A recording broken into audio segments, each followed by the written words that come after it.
और चलिए बात करेंगे पहाड़ में निवेश को लेकर, क्योंकि इस समय पहाड़ में निवेश लाने की कवायद लगातार जारी है। सीएम की ओर से दौरे किए जा रहे हैं और अबू धाबी के दौरे पर सीएम पुष्कर सिंह धामी इस समय हैं। निवेशकों के साथ सीएम ने बैठक की है, पहाड़ में निवेश पर चर्चा हुई है। सीएम ने उद्योग घरानों को भी न्योता दिया है। जानकारी आपको दे दें, इन्वेस्टर समिट रहने वाला है उत्तराखंड में और इसको लेकर अभी से ही सीएम पुष्कर सिंह धामी की ओर से तैयारी की जा रही है। इससे पहले सीएम पुष्कर सिंह धामी लंदन के दौरे पर थे और अब इसके बाद वो अबू धाबी के दौरे पर हैं, जहां से कोशिश की जा रही है कि ज्यादा से ज्यादा जो निवेश है वो उत्तराखंड में यानी कि देवभूमि में लाया जा सके। एक बड़ा विषय अक्सर रहता है उत्तराखंड में और वो है पलायन का, जो कि उत्तराखंड की आर्थिकी को एक बहुत ज्यादा नुकसान भी पहुंचाता है। अब ऐसे में देखने वाली बात ये रहती है कि कब तक ये जमीन पर उतरता है जो भी निवेश यहां से मिल रहा है। और इसी खबर पर अधिक जानकारी के साथ संवाददाता अजीत राठी हमारे साथ जुड़ चुके हैं, तो चलिए सीधा उनके पास चलेंगे। अजीत, आप लगातार इसे कवर कर रहे हैं, देख रहे हैं, पीएम यहां पर आते हैं, पलायन का जिक्र करते हैं, सीएम पुष्कर सिंह धामी दौरे कर रहे हैं विदेशों के और उसके साथ ही इन्वेस्टर समिट को लेकर उत्तराखंड की तैयारियां। इस समय क्या तस्वीर पूरी नजर आ रही है? देखिए, पिछले दिनों तकरीबन 12 अक्टूबर को प्रधानमंत्री पिथौरागढ़ में आए थे और उन्होंने एक बड़ी पब्लिक मीटिंग को एड्रेस किया था और प्रधानमंत्री ने ये भी कहा था कि पहाड़ के लिए ये कहा जाता है कि पहाड़ की जवानी और पहाड़ का पानी पहाड़ के काम नहीं आता। तो उनका इशारा के इसी तरफ था कि लोगों को यहीं पर रोजगार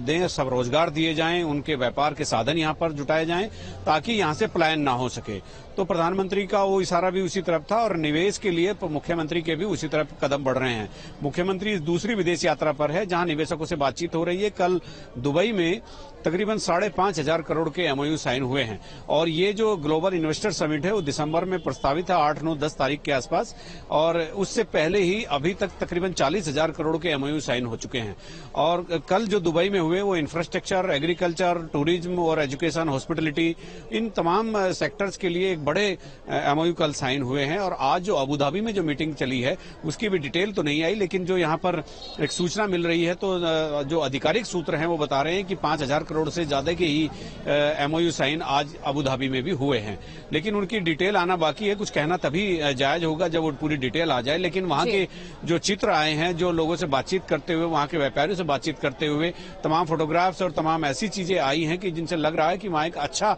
और सफलतापूर्वक आज भी एक संवाद का आयोजन मुख्यमंत्री के साथ वहां के निवेशकों का हुआ है। तो ये 2.5 लाख करोड़ रुपए के निवेश का एक टारगेट मुख्यमंत्री पुष्कर सिंह धामी ने रखा है और उनके वो अपने एक मंत्री के साथ, धन सिंह रावत जो मंत्री हैं, हेल्थ मिनिस्टर जो हैं, एजुकेशन मिनिस्टर भी वही हैं, तो उनके साथ आला अफसरों की टीम के साथ वो इस समय विदेश दौरे पर है। आज इनका विदेश दौरा कामकाज के लिहाज से संपन्न हो जाएगा, कल वो शाम तक दिल्ली लौटेंगे। जी, अब जब दिल्ली लौटेंगे और इसके बाद उत्तराखंड आएंगे तो देखना होगा कि बीजेपी के नेताओं में एक अलग ही तरह का उत्साह नजर आएगा। कहीं न कहीं लोकसभा चुनाव की तैयारी और विधानसभा चुनाव जो अभी बाद में होने उसको लेकर भी एक नया जोश यहां पर बीजेपी के अंदर होगा, क्योंकि बीजेपी मैनिफेस्टो में बात करती है हम पलायन रोकेंगे और उसके लिए एक अहम कदम रहने वाला है।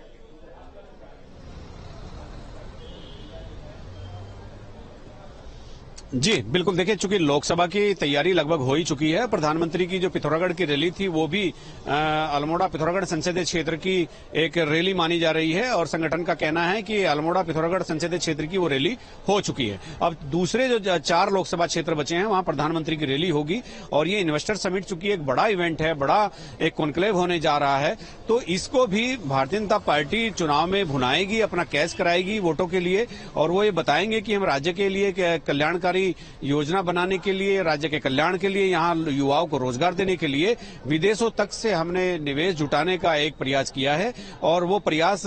हो सकता है कुछ चीजें मूर्त रूप ले लें। और चूंकि दिसंबर और जो चुनाव जो प्रस्तावित होंगे उसके बीच में काफी कम समय रहेगा, तो सरकार के सामने चुनौती भी रहेगी कि जो एमओयू साइन हुए हैं या इन्वेस्टर समिट जो हुई है उसके बाद कुछ धरातल पर उतर आए, तो ये एक चुनौती उनके सामने बनी रहेगी। वरना विपक्ष तो कह ही रहा है कि ये केवल चुनावी स्टंट है, राजनीतिक स्टंट है और त्रिवेंद्र रावत के समय उनके मुख्यमंत्रित्व काल में जो 1.25 लाख करोड़ का जो एक इन्वेस्टर समिट हुआ था उसमें से 1,000 करोड़ भी यहां पर नहीं आए हैं। लेकिन ये एक सबसे बड़ी चुनौती है कि चुनाव से पहले जमीन पर कुछ करके दिखाना होगा धामी सरकार को, तो तभी लोगों को यकीन भी होगा। अन्यथा चूंकि एक इन्वेस्टर समिट यहां पहले से ही फेल हो चुकी है और वो भी भारतीय जनता पार्टी की सरकार की। जी बिल्कुल ऐसे में नजरें टिकी रहेगी सियासी लिहाज पर भी और कहीं न कहीं विकास के लिहाज पर भी। शुक्रिया जी तमाम जानकारी को दर्शकों तक पहुंचाने